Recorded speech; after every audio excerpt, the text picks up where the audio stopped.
Friends, welcome back to my YouTube channel. चलिए आइए अब हम नावल का पार्ट नंबर 34 स्टार्ट करते हैं। माजी। हदायत को हाथ लिखा है मैंने, यकीन है कि जल्द ही आ जाएगा, मगर उससे पहले मैं तुमसे पूछना चाहता हूँ, क्या तुम्हें भी लगता है कि बहादुर खान के हदायत शेर खान के साथ ऐसा कर सकता है, कि वो भी दौलत के लिए? क्या उसके पास दौलत की कमी है? मेरा सब कुछ भी तो मेरा भाई का ही है ना, मगर उसने आज तक मुझसे अपने हिस्से का भी जवाब नहीं मांगा। वो ऐसे कैसे कर सकता है? क्या तुम्हें लगता है कि वो शाह होकर इतना बेगैरत हो सकता है कि अपनी इसी छोटी सी बेटी का नकाब पैसे के लालच में करे? समीशा के सवालिया लहजे पर बहादुर खान ने नफी में साड़ी हिलाते हुए उनकी जानब देखा। ना लाला, हम तो मर कर भी ऐसा ना सोच सकता, मगर जो मर गया है ना, वो खून था मेरा, वजूद का हिस्सा था, और कोई वजूद के हिस्से को इतनी बेरहमी से काट कर जुदा कर डाले तो किसी इंसान खुद पर यकीन करने के काबिल नहीं रहता, किसी पर क्या करेगा? अगर कातल हदायत शाह नहीं तो कौन है? किस से अपने भाई के खून का बदला ले? हमारा पलवश बहुत छोटा है लाला, उसने तो अभी बाप का शक्फत भी ना देखा था। हम क्या मुंह लेकर जाए अपने भाई के बच्चों के सामने कि उसके बाप के कातिल को ही तलाश ना कर सके, सजा ना दिलवा सके? भाई की मोहब्बत और एहसानों का बहुत बोझ है, और वही बोझ हमें बेबस कर रहा है। अपनी जगह से खड़े होते हुए कहा नम लहजे में कहा तो समीर शाह ने गहरी सांस लेते हुए बहादुर खान की पुष्ट को देखा। मैदान चलते हैं, जरूर कोई सबूत हमें मिल जाएगा। वैसे भी इस जगह पर उस दिन से कोई नहीं गया, तो अगर कुछ हुआ भी तो यकीनन उस रात से ताल्लुक होगा उसका, और इस बार हम इसमें किसी को शामिल नहीं करेगा, चाहे वो इंस्पेक्टर ही क्यों ना हो। समीक्षा के कहने पर बहादुर खान ने पुरसोच नजर से उन्हें देते हुए सर इसबाब में हिलाया। अभी वो कुछ कहते कि बहादुर खान का खास आदमी डेरे के कमरे में इर्द गिर्द एहतियात से देता हुआ दाखिल हुआ। बहादुर लाला, एक जरूरी खबर लाया हूँ। कैसी खबर मरजान? खान, उस रात जब शेर खान का कत्ल हुआ तो हदायत शाह वहां नहीं था। कौन था फिर वहां? अगर हदायत शाह वहां नहीं था तो उसके खिलाफ सबूत कैसे वहां पहुंचे? समीक्षा के साथ लहजे पर मरजाना ने उंगली होंठों पर रखते हुए आहिस्ता बोलने का इशारा किया। हौसला शाह, दीवारों के भी कान होते हैं, और जब दुश्मन आस्तीन में छुपा हो तो तब ज्यादा मोहतात होना चाहिए।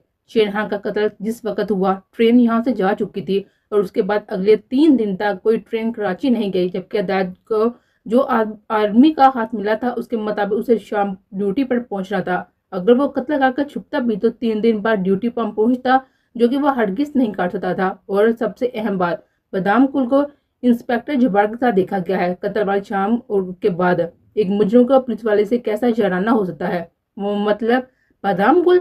अगर शेरहान के मुजरिम को ढूंढना है तो मैदान जाकर सबूत तलाश करने होंगे हमें, क्योंकि कत्ल के बाद उस जगह पर पुलिस ने छानबीन की थी, हमें वहां जाने की इजाजत नहीं दी थी। अब हमें अकेले ही वहां जाकर छानबीन करनी होगी। अगर उन्हें खबर हो गई तो वो सबूत मिटाने की कोशिश करेंगे। हम आज शाम होते ही मैदान की तरफ चलेंगे, क्योंकि इस वक्त वहां कोई नहीं होता तो हमारा उस वक्त जाना ही मुनासिब रहेगा। अब मैं निकलता हूँ। अगर किसी को खबर होगी तो उन्हें शक हो जाएगा कि हम कुछ जानते हैं। मरजान के चेहरा चादर में छुपाकर कहने पर उन दोनों ने सर इसबाब में हिलाया तो मरजान ने आहिस्ता से दरवाजा खोलता हुआ इर्द गिर्द का दुराता हुआ वहां से निकलता चला गया। आप कहीं जा रहे हैं चचा? बहादुर खान को कमरे से निकलता देखकर जरगाम मान ने इस्तफसार किया था। बटवे बहादुर खान ने पलट कर जरगाम मान और जरगाम मान के कंधे पर चढ़कर बैठे अरगवान खान को देखा, जबकि जरगाम खान के दाएं जानब खामोशी से खड़े आयत खान को देखते उनके होंठों पर मुस्कुराहट रही गई। इन तीनों को अंदर आने का इशारा करते वो वापस कमरे में चले गए। लाला बहुत मोहब्बत करते थे मुझसे, कभी मुझे माँ की कमी महसूस नहीं होने दी। तुम लोगों ने बाप खोया है तो मैंने एक बार फिर माँ खो दी है। अपनी बात कहते उन्होंने गहरी सांस ली। जरगाम को लगा कि वो अपने नम लहजों को छुपाने की कोशिश कर रहे हैं। मेरी एक बात हमेशा याद रखना, चाहे पाँव से जमीन निकल जाए या सर पर आसमान टूट जाए, अपने होशो हवास हमेशा कायम रखना। कभी भी वो ना देखना जो लोग तुम्हें दिखाना चाहें, वो देखना जिस बात को देखने पर तुम्हारा दिल चीख कर गवाही दे रहा है। मंदिर के पस्से मंदिर को सिर्फ अपनी आंखों से देखना। रिश्ते जितने गहरे होते हैं ना, इतने नाजुक भी होते हैं, और जब कोई दुश्मन आपको वैसे ना हरा पाए तो आपके रिश्तों पर वार करता है, जिस तरह दुश्मन ने शेर खान और हदायत की दोस्ती पर किया है। अभी वो बात मुकम्मल करते कि कमरे में दाखिल होती कचम बेगम को देखकर खामोश हो गए। अपना और बहन भाइयों का ख्याल रखना, मैं जब तक लौट ना आऊं बादाम गुल को हवेली की हदूदों में दाखिल ना होने देना। खड़े होते हुए सरगाम खान के कांधे पर हाथ रखते हुए आहिस्ता आवाज में कहा कि सरगाम खान ने चौंक कर बहादुर गुल के संजीदा चेहरे को देखा और सर इसबाब में हिलाया। मेरे अरमान का ख्याल रखना सरगाम, बिल्कुल वैसे जैसे लाला मेरा रखते थे। अरमान खान के चेहरे पर प्यार करते हुए कहा तो जरगा खान ने मुस्कुराकर मुंह पछोड़ते हुए अरमान खान को देखा। बाबा जितनी मोहब्बत नहीं कर सकता, क्योंकि छोटे खान के लिए मेरी मोहब्बत की कोई हद नहीं है, दिल में कहते। कमरे से बाहर जाते हुए बहादुर खान को देखते हुए खामोश खड़े आयशा खान के कंधे के गिर्द अपना बाजू फैलाते मुस्कुरा कर देखा तो आयशा खान के होंठों पर मुस्कुराहट रिंग गई। इस जगह पर लाला की लाश पड़ी थी और वो इस जानब सड़ किए हुए गिरे थे। मतलब जिसने भी हमला किया हुआ था उसने पीछे से उनकी जानब से किया होगा। बहादुर खान ने कत्ल वाली जगह के गिर्द हाथ से इशारा करते हुए कहा तो हाथ में टॉर्च थामे समीर शाह ने सर इस बार में हिलाया। वो खान की पुलिस की तफ्तीश पर यकीन नहीं था, जो खुद रात के कातिल के बाइक के साथ तफ्तीश करने पहुंच गए। पलट कर सख्त नजरों से इंस्पेक्टर जुबार को देखा। मत बोले इंस्पेक्टर, हम इस गांव के नए सरदार हैं और गांव में होते हुए कत्ल की तफ्तीश करना और सजा देना एक सरदार का फर्ज है। और कत्ल जब भाई का हो तो तफ्तीश करनी पड़े या कई रातें, इस बात से फर्क नहीं पड़ता। सर्द लहजे में कहते हुए इंस्पेक्टर को हाथ से इशारे से जाने का इशारा किया तो इंस्पेक्टर जुबार का मकरू कहकर फिजा में गूंजा। ओहो, गलत मत समझिए खान साहब, हम तो बस यही कह रहे हैं, इतनी जहमत करने की क्या जरूरत थी। हमसे कहे हम आपको डायरेक्ट मुजरम और माफ कीजिएगा कातिल से मिलवा देते हैं। छोड़ूंगा नहीं मैं तुम्हें, हराम हो घटिया गद्दार शख्स। बताओ क्यों कत्ल किया शेरहान का, वरना जान से मार दूंगा। तुम लोगों को क्या लगा कि तुम लोगों को सबूत मिले तो हम सबूत के साथ तुम लोगों को छोड़ देंगे? जी जी जी, बहुत ही मासूम और बेवकूफ हो तुम लोग। तुम्हारे भाई ने भी तो यही बेवकूफी की, दोस्त को बचाने की खातिर खुद को मौत के घाट उतार दिया। बदाम गुल के मकरू लहजे पर बहादुर गुल ने आगे बढ़ते हुए दोनों हाथों का उसके गिरबान पकड़ा। क्यों कत्ल किया मेरे लाला को बदाम गुल, क्यों? बहादुर खान के गुरा के कहने पर बदाम गुल ने उजगे में छुपी हुई पिस्टल को उसके पैर पर रखा तो बहादुर गुल ने हैरत व बेयकीनी से उनके जन्म देखा। अभी वो पीछे हटते कि खामोश फिजा में गोलियां चलने की आवाज गूंजी तो बहादुर खान बेजान होते हुए वजूद के साथ जमीन बोस हुए, जबकि पीछे खड़े समीशा के सीने पर टांग से वार करके पीछे धकेलते गोली चलाई तो समीशा लम्हे में जमीन बोस हो गए। किस बात का बदला? सब कुछ तो छीन लिया शेरहान ने हमसे, हमारी मांग को अपने यार के साथ ब्याह दिया। खान हवेली हमारे आने पर पाबंदी लगा दी। पंचायत का हिस्सा बनना मेरा हक था, उसमें भी हदायत शाह को घसीट लिया। इलेक्शन में खड़ा होना चाहा तो मेरे खिलाफ हो गया। जेल गया तो मेरा साथ देने की बजाय इंसाफ की बातें करने लगा। जिस जगह मुझे होना चाहिए था हर जगह शेरहान और उसका यार था। ताया की चमचागिरी मैंने की, दिन रात डेरे की हिफाजत मैंने की, और जब सिला देने का वक्त आया तो उसमें से भी हिस्सा हदायत शाह को दे दिया। नवासा होने की खुशी में तो बदनाम गुल ने भी कसम खाई थी, वलीहान की आंखों के सामने उसकी नस्ल को मौत के घाट उतार दूंगा। आज तुम मरोगे, फिर एक दिन शेरहान का जरगाम, फिर आयस और फिर अरमान खान। छोटा खान कहते हो ना तुम सब उसे, सबसे आखिर में मौत के घाट उतारूंगा। सबसे ज्यादा दर्दनाक मौत उसकी होगी। और फिर तुम्हारी बहन यानी मेरी मांग का बेटा हदायत शाह, उसकी तो बोटी बोटी उसके बाप को बदला लेना है। उसकी तो बेटियां भी अपने बाप की गलती की सजा भुगतेंगी। और रही बात समीशा की औलाद की, अगर वो मेरे रास्ते में ना आई तो उन्हें मैं कुछ नहीं कहूंगा, अगर आई तो उनका अंजाम भी यही होगा। बहादुर खान के तरफ वजूद पर पाउंड रखते हुए जहरा खान लहजे में एक एक लफ्ज चुबाड़ कर कहा, एक बाकी दवा है बदाम गुल, तुम मेरे बच्चों का बाल भी बीका नहीं काट सकोगे।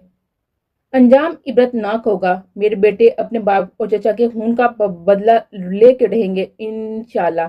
तकलीफ से सुर पड़ते चेहरे पर मुस्कुराहट सजाए टूटे फूटे लफ्जों में कहते वो बदाम गुल का लम्हे में आग लगा गए थे। अभी बदाम गुल ने गुस्से से पागल होते बहादुर खान के सीने के बीचों बीच गोली चलाई तो बहादुर खान के होंठों से खून बड़ी हिचकी निकली, जिसके बाद हर तरफ खामोशी छा गई। बदला हदायत शाह से लेना था तो उसे क्यों कत्ल नहीं किया? सबसे पहले उसका काम तमाम करना चाहिए था। इंस्पेक्टर जमा ने हैरत से इस्तफसार किया तो बदाम गुल ने कहर बड़ी नजर से उसको देखा। अकल बेच खाई है, आर्मी के बंदे को कत्ल करते तो आप इन दोनों की जगह हमने ऊपर पहुंची होना था। उसका कत्ल करने के लिए जरगाम है हान है ना, वो ना भी कत्ल करे तो हदायत शाह तो जान से प्यारे भाई और भाइयों जैसे यार के मरने पर वैसे ही मर जाएगा। अगर ना मरा तो मरवा देंगे जरगाम खान के हाथों। मकरू कहकर लगाते हुए पिस्टल मुलाजिम की तरफ उछाली तो इंस्पेक्टर जुबान ने समझने के अंदाज में सर हिलाया।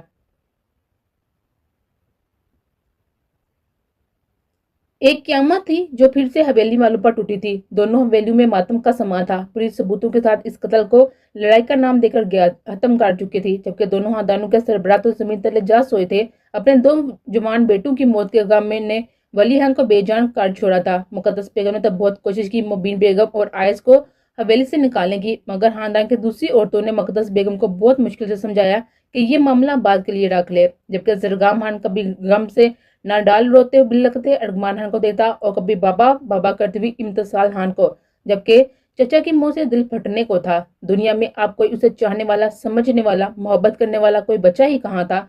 सब तो चले गए थे, जबकि शाह हवेली में तो मौत से सन्नाटे छा गए थे। समीर की मौत के साथ हदायत शाह की शहादत की खबर एक बिजली बनकर पड़ती थी शाह हवेली पर। हवेली से एक साथ दो जनाजे उठे थे तो बेहराम मच गया था। घर के दोनों मुहाफिज मन्नू मट्टी तले जा सोए थे। एक इंसान का हसद और लालच दो खानदानों को तबाह बर्बाद कर चुका था। कुछ अरसे बाद, तुम तलाक क्यों नहीं दे रहे ज़रगाम? तलाक दो इस मनहूस लड़की को। आप कहें ज़रगाम खान जान दे दो तो कसम माँ जी जान दे दूंगा, मगर अकीदत को तलाक नहीं दूंगा। आपने शोर खोया था, दुख में थी तो आपके कहने पर जुबान दे चुका हूँ कि उसे शोर होने का मान नहीं दूंगा, ताकि आपको ये ना लगे कि शोर के साथ बेटा भी खो दिया आपने। लेकिन अगर आप फिर भी ये कहें कि मैं उसे तलाक दे दूं तो तलाक नहीं दूंगा। तुम्हारा खून सफेद हो चुका है हान। किस कदर बेगैरत हो, जिस लड़की के बाप ताया ने तुमसे तुम्हारा बाप और चचा छीन लिया, उसे किस मुंह से बीवी बनाकर लाओगे? और जब बीवी बनाकर लाओगे तो अपने बाप को दूसरा कारनामा भी तो याद होगा ना। हदायत शाह के बेटे के नाम बेटी को तो कर चुका था, तुम उनकी बेटी लाओगे तो बदले में अगर उन्होंने तुम्हारी बहन को मांग लिया, फिर क्या दुश्मन के बेटे को बहन सौंप दोगे? मुक़द्दस बेगम ने ज्यादा लहजे में कहा तो ज़रगाम को अपना दिल कटता हुआ महसूस हुआ। बगैरत होता तो तलाक दे देता, गैरत मान दो, इसलिए मर्दों की जंग में औरत को नहीं घसीटूंगा। और यही उम्मीद मुझे हदायत शाह से भी है। और जिस बाप के कत्ल होने पर आप मेरी गैरत जगा रही है ना, उसी बाप का हुक्म था कि ज़रगाम खान अकीदत शाह को कभी ना छोड़े। हम सब ने अपनी दुनिया लुटा दी है, कुछ नहीं बचा हमारे पास, ना शाह खानदान वालों के पास। इसलिए आपसे दरख्वास्त है कि दोबारा अकीदत का नाम मत लीजिएगा। आप नाम लेंगी तो मुझे वो याद आएगी, और जब वो याद आएगी तो उसे जुड़ा अपना रिश्ता भी। और मैं बगैरत नहीं बनना चाहता। अपने लहजे पर हतल मकान काबू पाते हुए साथ लहजे में कहते बिना मुक़द्दस बेगम की आने कमरे का दरवाजा खोलता हुआ वहां से निकलता चला गया। जबकि मुक़द्दस बेगम ने कहर बड़ी नजर से ज़रगाम की पीठ को देखा। पहले तो उन्होंने जायदाद अकीदत के नाम होने का झूठ बोला था, लेकिन बाद में वकील के फोन आने पर मालूम हुआ कि शेर खान सच में अपनी जायदाद अकीदत के नाम कर चुकी हैं। अगर ज़रगाम खान अकीदत को तलाक देगा तो ज़रगाम खान के हिस्से की जायदाद भी अकीदत के नाम हो जाएगी। और यही सब आयसान के लिए भी था। अगर हुरिया अपनी मर्जी से अलग होना चाहेगी तो आयसान का हिस्सा सिर्फ उसके नाम रहेगा, मगर आयसान ने हुरिया को छोड़ा तो जायदाद हुरिया के नाम मुंतकिल हो जाएगी। ये सब सुनते ही मुक़द्दस बेगम को अपना सारा प्लान चौपट होता हुआ महसूस हुआ, इसलिए उन्होंने वकील को पैसे देकर उसका मुंह बंद करवा दिया और ये बात हवेली वाले से छुपा ली और फाइल वकील से लेकर छुपा दी। जबकि इस दौरान बदाम गुल मुल्क से फरार हो चुका था। उस पर और भी बहुत से केसेस थे जिसकी वजह से पुलिस उसकी तलाश में थी।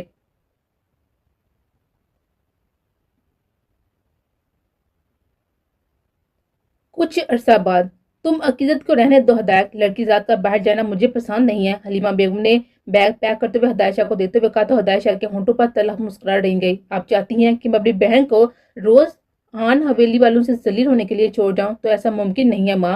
और वैसे भी अकीदत का यहाँ से चले जाना ही बेहतर है। वो दिन ब दिन बहुत शिद्दत पसंद होती जा रही है, यहाँ रहेगी तो इन यादों से निकल नहीं पाएगी। शिद्दत पसंद नहीं, बागी होती जा रही है। किसी के मुंह से बाप के कत्ल का लफ्ज सुनकर मरने मारने पर तुल जाती है। और अभी मुझे यकीन है कि ये तुम उसकी जिद पर साथ ले जाने पर राजी हुए हो। ऐसा नहीं है माँ, वो सच के लिए तो लड़ती है। क्या हमारे बाबा कातिल थे?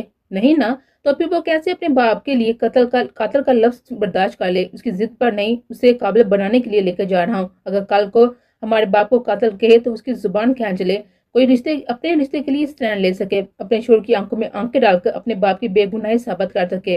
बैग जमीन पर रखते हुए बेड से अपनी जैकेट उठाते हुए जवाब दिया तो हलीमा बेगम ने नम निगाहों से हदायत शाह के चेहरे को देखा, जिसमें हदायत शाह की परछाई साफ नजर आती थी।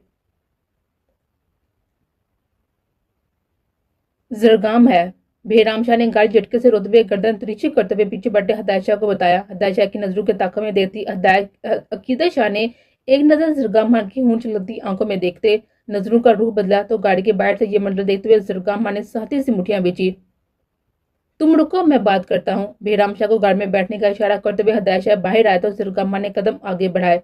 गाड़ी हटाओ ज़रगाम, हमें पहले देर हो रही है। ज़रगाम खान की नीली खून छलकती आंखों में देखते स्पॉट लहजे में कहा तो ज़रगाम खान के होंठों पर तनदिया मुस्कुराहट रेंगे।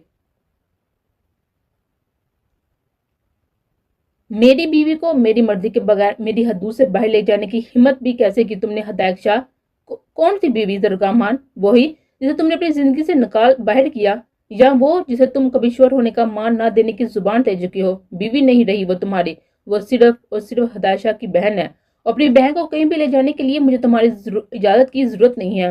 زرگامان کے جیتے جی اور مرنے کے بعد بھی وہ عقیدت زرگامان ہی رہے گی، صرف یہاں سے جانے کے لیے نہیں۔ اگر میرا بس چلے تو یہ سانس بھی۔ ابھی زرگامان بات مکمل کرتا تو ہدایت شاہ نے زرگامان کا ہاتھ اپنے کاندھے سے ہٹایا۔ بس ہی تو نہیں چلتا تمہارا، اور چل بھی کیسے سکتا ہے؟ زبان جو دے چکی ہو، میں ابھی زبان دیتا ہوں، اگر تمہارا بھی بس چلے، ابھی تم اپنے دل کی کاٹ سکو اور ابھی اسی وقت عقیدت کو پورے مان سے اپنے ساتھ رخصت کروانے کی بات کرو، تو یقین مانو زرگام، میں کوئی سوال جواب کیے بنا اپنی بہن کو اسی وقت تمہارے ساتھ رخصت کر دوں گا۔ اگر تم یہ نہیں کر سکتے تو میں اپنی بہن کو تمہاری زبان یا اس دشمنی کی نظر ہرگز نہیں ہونے دوں گا، اور تمہیں بھی حق نہیں پہنچتا کہ اسے روکنے کا۔ سرد و سپاٹ لہجے میں کہتے ہوئے بہرام کو گاڑی میں بیٹھنے کا اشارہ کرتے ہوئے ایک نظر عقیدت شاہ کو دیکھا، جو نم نگاہوں سے زرگامان کو دیکھنے میں مہو تھی۔ ان دونوں کو بات کرنے کا موقع دینے کی خاطر ہدایت شاہ خاموشی سے پلٹ کر جا کر گاڑی میں بیٹھ گیا۔ اگر میرے ساتھ بے ایمانی کی عقیدت شاہ، جان سے مار دوں گا، جہاں بھی جاؤ یہ یاد رکھنا کہ تمہارے وجود، تمہاری سانسوں پر زرگامان کا حق ہے، صرف اور صرف میرا۔ اگر کسی کو اتنی حمیت دی کہ وہ تمہیں نگاہ اٹھا کر دیکھ بھی لے تو زندہ درگور کر دوں گا، بے شک نفرت ہی کروں، مگر اپنی چیزوں پر کسی کی نگاہ پہ برداشت نہیں کر سکتا۔ میری ہو تو میری ہی بن کر رہنا۔ آگے بڑھتے پہلو میں گر عقیدت کے بے جان ہوتے ہاتھوں کو سرد جسم لیتے سرد و سپاٹ لہجے میں کہا، تو عقیدت کی آنکھوں سے آنسو لڑیوں کے مانت بہتے رخسار بھگونے لگے۔ I really really hate you زرگامان، I hate you۔ میں وہ سب کروں گی جو تمہیں ناپسند ہے، ہر وہ چیز خود پر فرض کروں گی جسے تم منع کرو گے، سمجھے تم؟ زرگامان کے ہاتھوں سے زبردستی اپنے ہاتھ چھڑواتے ہوئے روتے ہوئے چلا کر کہا، تو زرگامان نے ہونٹ بیچتے ہوئے عقیدت کے سر پڑتے چہرے کو دیکھ کر ہاتھ چھوڑے، تو عقیدت اپنے ہاتھ کی پوچھ سے آنسو صاف کرتے ہوئے جھٹکے سے پلٹ کر گھر میں جا بیٹھی۔ ایک ہی وجود سے تو اپنی عمر بھر کی محرومیوں اور محبتوں کو پورا کرنا تھا، اپنے دل میں دبی حسرتوں اور خواہشوں کو اس ایک وجود کے ساتھ ہی تو پورا کرنے کی خواہش تھی۔ آج وہ خواہش بھی دل کے قبرستان میں دفن ہوگی۔ زرگامان کا کھلی آنکھوں سے دیکھا ہوا آنکھوں میں ٹوٹ کر بکھر گیا۔ اگر تمہارے لوٹنے تک پتھر ہو جاؤں تو مجھے قصوروار مت ٹھہرانا۔ دل میں جو تھوڑے بہت احساسات بچے تھے، تمہارے دور جانے پر وہ سب دم توڑنے